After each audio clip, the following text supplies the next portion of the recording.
Mbio ya leo haikuwa rahisi because ilikuwa kozi mpya.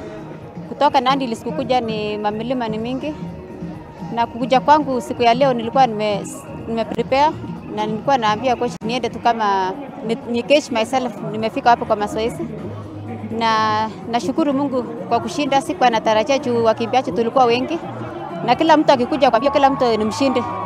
So nasema ni asante kwa kuwa mshindi. Race yenyewe tulianzia hard course. After karibu 1K ndio ikakuwa mteremko. Alafu after 7K ikakuwa milima throughout mpaka 10K. Sasa vile nilipoanza kwa starting ndio nilirelax kwanza. Nikasikia mwili inataka kuenda kwa starting. Nika maintain, nikanyamazia hao nyuma. Kufika almost after that after mwanzo ya hiyo mlima ya Kitsepo tulipofika hiyo wa mlima wa yenye nasia Kitsepo nika maintain. Hadi nilikuwa nikaanza ku maintain mpaka mwili ka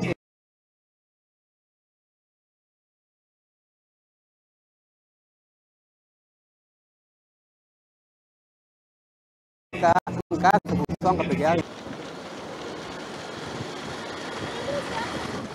Na ishara ya Atalanta timu ya Atalanta hera shada na hivi wao kukai 19 manini